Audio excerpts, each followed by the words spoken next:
Hello everyone, my name is Mike Perkins. I am the Vice President of Operations at North Rock Technical Services.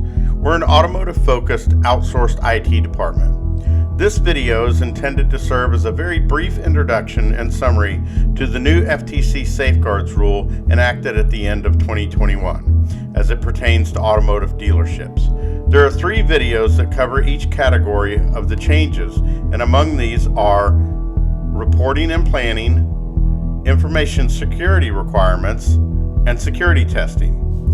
Under the new rule, the very first requirement is to have a designated qualified individual, or QI. This qualified individual can either be an employee or an outside professional, but would need to be someone with professional cybersecurity training, as they will be creating the plans and reports required under the new rule. Those reports are periodic written risk assessments, written incidents response plans, and an annual written security assessment report. The new rules also defines some information security requirements, such as the use of multi-factor authentication, also referred to as 2FA or MFA, the encryption of all data in transit and at rest on your networks and outside your networks, an employee cybersecurity training program, for example, phishing tests and simulations, and finally, the security testing from periodic vulnerability tests and a third-party penetration test yearly. My ambition is to break these concepts down into normal everyday language in my next 3 videos, so I will be talking about each line item in a little more depth. Clearly, this is a significant change from a somewhat complaint-based approach the FTC has had in the past, and it's highly recommended that you seek assistance from cybersecurity experts that also understand the automotive business. This is all the stuff you need to be discussing with whoever does your IT, be it an individual, employee, or a service provider such as ourselves, and the sooner you start having these conversations, the better. Thank you for listening. I hope this video provided you some value. Obviously, we'd love to be your team, sure, but even if we're not and you just have some questions, feel free to reach out to me through my DM or the email on the screen. I'd love to hear from you. Also, go over to the North Rock Technical Services page and follow, and you'll get some updates as the new videos are released. Hi everyone. My name is Mike Perkins. I'm the Vice President of Operations at North Rock Technical Services. We're an automotive-focused outsourced IT department. Let me tell you a little bit about myself. I've been involved in the automotive IT industry since 1995, and I've continuously kept up my technical training, including in 2020 earning an executive certificate at MIT with cybersecurity specific training as well. My ambition is to educate leaders in the automotive industry by breaking down complex concepts into normal everyday language. So let's begin. On October 27, 2021, the Federal Trade Commission announced a newly updated rule under the Graham-Leach-Bliley Act, GLBA, to require financial institutions to strengthen their data security safeguards to protect consumer financial information. This rule specifically applies to both banking and non-banking financial institutions, such as automotive dealerships. This video is part 1 of a 3-part series intended to be a brief summary of the changes to the law that affect automotive dealerships. Please keep in mind this is a high-level overview intended for a non-technical audience in order to explain the 3 main categories of new requirements. These are reporting, requirements, and testing. The new FTC Safeguard Rule's key provisions must be in place by December 22, but in order to be fully compliant, you really need to get things created and be in place well before that date. You will not have time to perform all the creation tasks and tests needed before the end of the year if you don't get started fairly early. So before we can get started on any of the compliance, the first thing that you've got to do is appoint a qualified individual to oversee the entire program. So what is a qualified individual? The FTC defines that person as someone with some level of information security training and knowledge. This can either be an internal person or an outsourced, what is called a virtual CISO or Chief Information Security Officer. So the actual verbiage of the rule is a qualified individual to be responsible for overseeing and implementing your information security program. So in order to effectively comply, a financial institution's coordinator must have some level of information security training and knowledge. And they have to be able to verify that your security personnel are taking steps to maintain current knowledge on security issues. The qualified individual does not have to be an employee of the financial institution or the dealership, but could be an employee of an affiliate or a service provider. Now, if a service provider is used, the dealership is still responsible for complying with the act, so it needs to be a reputable company and a well-credentialed individual. You need to designate a senior member of your staff to be responsible for the oversight of the qualified individual. This person will be the employee that the service provider will report to. For example, your dealer principal, the general manager, the controller, and then you've got to require that the service provider maintain an information security program that protects the financial institution's data in accordance with the rule as well. So to break it down in simple terms, what this actually means is the FTC wants to make sure that you have somebody who is qualified to evaluate the information security, make sure that you are following the law. This person can either be an employee or a outside contractor, but they do need to have a senior member of management that they report to, because there is some reporting involved in the new requirements. So, about those reporting requirements, the first part of the requirements is going to be written risk assessments, where a technical personnel is going to evaluate and categorize all identified risks. They're going to assess the protection and integrity of your systems and your data, and then define how any risks that are found are going to be addressed. This is something that needs to be performed periodically. They don't really give a whole lot of requirements on that. Could be biannually, could be quarterly. So while this is going to be a comprehensive assessment, it's going to include information from a vulnerability assessment that we're going to talk about in more detail in part 3 of the series. But it looks at potential risks from a business perspective, but it also includes non-technical aspects like policies and procedures, say like locking the finance doors and things like that.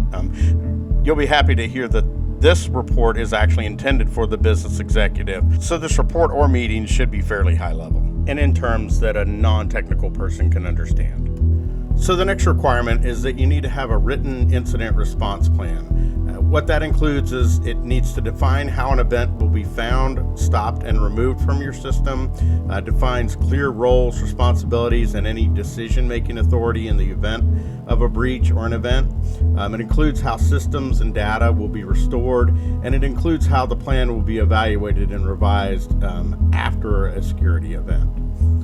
This is really something you want to have had in place anyway, because the last time you want to be trying to make these difficult decisions is when you're in crisis mode, and it helps to have a plan already in place where you're just executing the plan. So let's look at what the rule actually states. It requires the dealership to establish a written incident response plan that addresses the goal of the plan, the processes for responding to an event, the definition of clear roles, responsibilities, and decision-making authority, internal and external communications and information sharing, identification of requirements for the remediation of identified weakness, the documentation and reporting regarding the security event, and the evaluation and revision of the incident response plan following a security event. So the bottom line, have a written plan. The plan should state how to stop an attack or incident and how to respond, define who makes decisions in the event of a disaster, define documentation and reporting requirements, and also how to evaluate the how and the why and what to do about it to avoid it in the future. So the third and final part of our reporting section is the Safeguard Rule requires annual written reporting. This is going to be a written report that informs the management of the state of the dealership's cybersecurity preparedness. This report attempts to identify future risk and attack scenarios and how to practically defend against them. This is a report that's going to be based on the prior year's vulnerability and penetration testing, and its intent is to communicate weaknesses and how to address them. So this is what the rule actually states on annual reporting. This provision is intended to ensure that the governing body of a financial institution is engaged with and informed about the state of the financial institution's information security program. This will help financial institutions to ensure that their information security programs are being maintained appropriately and are being given necessary resources. So the spirit of this report is not only to make sure that consumers are protected, but in my opinion, it's also to remove plausible deniability for upper management. The idea is that major stakeholders are not going to be in the dark about where the dealership stands from a cybersecurity perspective anymore. So all of these reports and risk assessments really need to be performed by cybersecurity experts, but also by someone who understands the automotive business and can explain these complex concepts into basic terms that anyone can understand. So let's recap. Under the FTC's new Safeguards Rule, the new requirements are, number one, you need to appoint a qualified individual to oversee the program. You need to be creating periodic written assessments. You need to have an incident recovery plan in place, and you need to be having annual written assessments. So that wraps this section up. This is all the stuff you need to be discussing with whoever does your IT, be it an individual, employee, or a service provider such as ourselves. And the sooner you start having these conversations, the better. Thank you for listening. I hope this video provided you some value. Obviously, we'd love to be your team, sure. But even if we're not, and you just have some questions, feel free to reach out to me through my DM or the email on the screen. And stay tuned for the next section on information systems requirements. Hello again, everyone. This is Mike Perkins. I'm the Vice President of Operations at North Rock Technical Services. We're an automotive-focused outsourced IT department. For those of you that have come across this video out of order, let me tell you a quick bit about myself. I've been involved in the automotive IT industry since 1995. Throughout the years, I've continuously kept up my training and certifications, and in 2015 started working towards an executive certificate at MIT. In January of 2020, I completed that program. My ambition is to educate leaders in the automotive industry by breaking down complex subjects and concepts into normal everyday language. So to recap, on October 27, 2021, the Federal Trade Commission announced a newly updated rule under the Graham-Leach-Bliley Act, GLBA, to require financial institutions to strengthen their data security safeguards to protect consumer financial information. This new rule specifically applies to non-banking financial institutions such as automotive dealerships. Throughout this video, when I read the actual rules verbiage, it may include the word financial institution. In these instances, please make a mental substitution with automotive dealership. This video is part 2 of a 3-part series intended to be a brief summary of the changes to the rule that affects automotive dealerships. Please keep in mind this is a high-level overview intended for a non-technical audience in order to explain the 3 main categories of new requirements. Those categories are planning and reporting, information security requirements, and testing your security. The new FTC Safeguards Rule's key provisions must be in place by December 9 of 2022. But the changes actually went into effect January 10. So you really need to get things created and in place well before that date, as there are significant penalties for non-compliance. However, I believe the ramifications of a breach are far higher. According to a survey by Auto Remarketing, just under 84% of consumers will not go back to buy another vehicle from a dealership after their data has been compromised. As I have mentioned in all the other videos, the very first requirement is to have a designated qualified individual, or QI. The QI can either be an employee or an outside professional, but would need to be someone with professional cybersecurity training, as they're going to be verifying that all of the following protections are in place.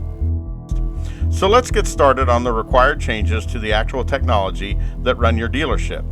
These new requirements are, number 1, the use of multi-factor authentication, also referred to as 2FA or MFA, the encryption of all data both in transit and at rest, and last, the employee cybersecurity training, phishing tests and email simulations, things like that.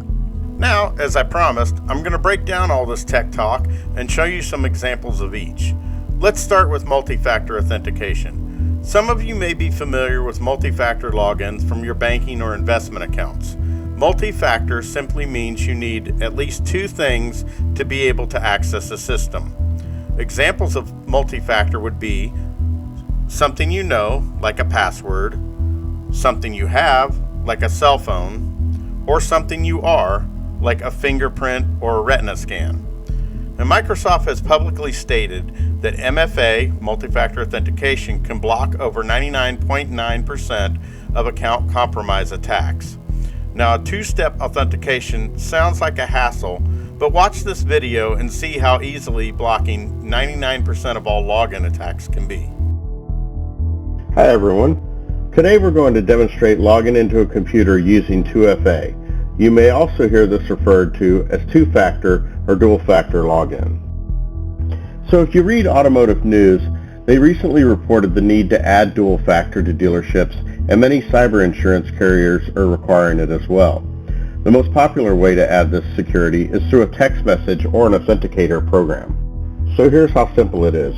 You just enter your password like you normally do, pull up your cell phone and click Allow. And that's it, you're in. In this example, two-factor simply means something you know like your password and something you have like your cell phone. Two-factor logins increase security and almost completely eliminate automated attacks. In that example, an app on a cell phone was used. But as shown in the pictures, you can also use an electronic key generator or other biometric methods. The phone app is probably the most used, as almost everybody has a smartphone, and certainly any of the methods shown would satisfy the requirement. As a side note, text messaging based two-factor has shown to be a little less effective and is falling out of favor recently, but is certainly better than nothing at all. So what the rule actually states is that dealers must implement multi-factor authentication for any individual accessing any information system unless your qualified individual has approved in writing the use of reasonably equivalent or more secure access controls. Well, that wraps up this section. The next requirement is data encryption. This is not really something you're going to see or interact with. You mostly just need to know that it needs to be done. Either way, to clarify, the terms at rest and in transit can be directly translated to things saved on your computers, servers, or devices, would be called at rest, or in transit, which would simply mean while it's moving. For instance, like email. Now, the requirement is that IT needs to make sure your drives are encrypted and that your emails are encrypted as they go from computer to server and then from server to server. Now, this is all going to be very technical and obviously not going to be something that you need to do yourself. But please keep in mind that you still need to treat email like a postcard. You never email any personal or customer's data. If you wouldn't write it on a postcard and put it in a mailbox, then don't email it. Email is not secure. So this rule verbiage is pretty straightforward. The rule states that the dealership must encrypt all customer information, both in transit over external networks and at rest. So information between all major DMS providers and third-party CRMs is automatically done through either your DMS app or your browser. So as it pertains to automotive dealerships, your IT just needs to have set all data storage drives to encrypt information and set all mail servers to use encryption. And then you just need to remember, never email personal information in the first place. So one last word on data encryption. Almost every dealer we have worked with has insisted that all customer data is stored in the cloud or with their DMS. The reality is almost everyone we've evaluated has had some amount of protected customer information on their internal network, from buyer's orders to credit app information to even IRS 1040 forms. So this brings us to our final section, employee cybersecurity training. It's long been our belief that security is everyone's job, and firewalls and antivirus are only going to protect you so much. The reality is that about 90% of all data breaches happen due to human error, and according to CSO Online, 94% of all malware comes through email. Everyone has gotten a phishing email, but what's more and more common is spear phishing. This is where a criminal will research a company and figure out who the dealer principal, the GM, or the controller is, and send highly targeted emails that appear to actually come from that person. So a robust employee security training program is a must.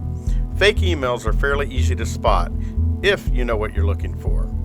In this case, the rule actually gives a very broad requirement of security awareness training, so in actuality this goes beyond the IT realm into things like locking the finance doors and locking up files. But it can also include using the Windows key L to lock your workstation when you walk away.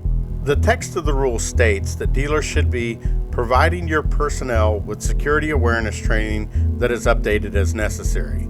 And the updating is going to be based on risk assessments, and we'll be talking about those in the next section. So before we wrap this section up, let's recap. The information security requirements that have changed are: there is now a requirement for multi-factor authentication, also called 2FA, MFA, or two-step authentication. That's to be logging into your computers. The encryption of data at rest and in transit, and the requirement for a security awareness program, or as we're going to call in this, a employee cybersecurity training program. So once again, thanks for listening. I hope this video provided you some value, or at minimum made you seem a little extra smart when talking to your boss. Sure, we'd love to be your team, but even if we're not, you have questions, feel free to reach out to me in whatever way is most convenient for you, and I'll see you in the next video. Howdy, y'all. A third and final greeting as we wrap up this series. Once again, my name is Mike Perkins, and I'm the Vice President of Operations at North Rock Technical Services. We're an automotive-focused outsourced IT department. Hopefully you've not come across this video out of order, but if you have, I recommend that you go back to the summary video to get a flyover view of all the aspects of these changes that are affecting car dealerships. Once again, a quick bit about myself. I have been involved in the automotive-specific IT industry since Windows 95. To be honest, I went to school in 1990 and I've been there ever since. Sort of. One of the highlights of my education was in 2015, I started working towards an EC with a focus on technology and cybersecurity at MIT. And in January of 2020, just before the world blew up, I completed that program. Although one of my favorite highlights, I am still constantly learning, because to remain relevant in this field that I love, that's just what you have to do. And my desire is to educate leaders in the automotive industry, and I work really hard to break down complex concepts into normal everyday language. I hate it when people try to talk over my head, and my guess is that you do too. So to recap, on October 27, 2021, the Federal Trade Commission announced a newly updated rule under the Graham-Leach-Bliley Act, GLBA, to require financial institutions to strengthen their data security safeguards to protect consumer financial information. This new rule specifically applies to non-banking financial institutions, let's just say car dealerships. Throughout this video, when I read the actual rules verbiage, it may include the word financial institutions. In these instances, please make a mental substitution with automotive dealership.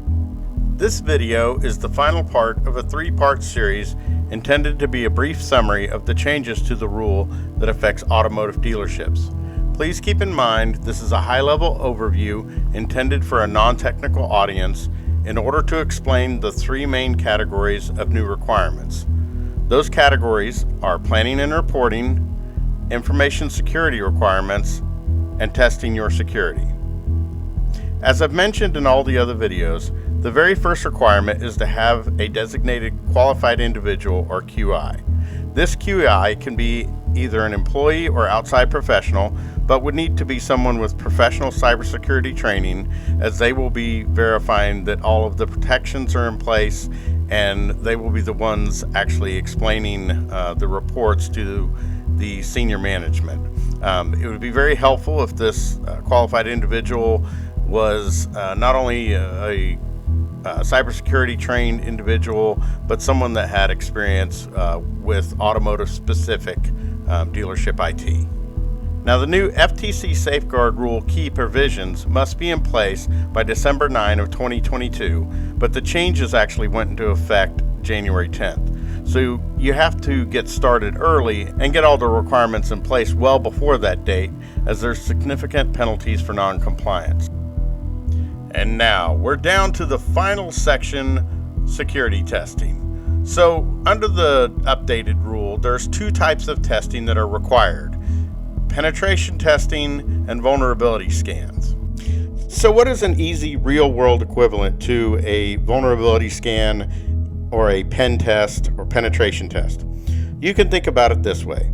A vulnerability scan would be like going around a house, checking the doorknobs to see what isn't locked, or looking at window locks to see if they're locked. And a penetration test or pen test would be the equivalent of trying to go through that door or window, coming in the house and seeing what they could potentially take, and if at some point a guard dog, alarm system, or other security measure would engage and prevent that malicious act. Now keep in mind, this isn't a perfect example because of course these scans and testing need to be done both from the outside in and the inside out. So what's the real difference between a penetration test and a vulnerability scan on a little less basic level? Well, a pen test is not simply a scan of your technology, it's a simulated cyber attack. Vulnerability scans look for known vulnerabilities in your network and systems and report potential exposure risk. You may have seen PCI scans that your credit card company has performed on the dealership, but those are strictly based on scanning your network from the outside only and are only a small snapshot of your total risk level. In order to truly know the areas of weakness, the scans need to be done from the outside as well as the inside. Vulnerability scans are significantly cheaper than a true penetration test, but they still give insight as to the issues that need to be addressed. The information gained from these scans, as well as the tasks that need to be performed, will be technical in nature and is more of a to-do list for your IT department. And things that would be included on this report are missing security patches, open ports on firewalls, tech talk like that. It is required that you have 2 of these tests done on an annual basis, or when your systems have had a significant change, such as a move or if you add or purchase another location. So the rule actually states vulnerability assessments must be performed at least every 6 months, and whenever there are material changes to your operations of business arrangements, and whenever there are circumstances you know or have reason to know may have material impact on your information security program. Penetration tests. Penetration tests are intended to exploit the weaknesses in your IT network and determine the degree to which an attacker or criminal could gain access to your systems. Pen testing is much more rigorous than vulnerability scan, as it's essentially a form of hacking. The tester, known as an ethical hacker or white hat hacker, works on your behalf to look for vulnerabilities in your system.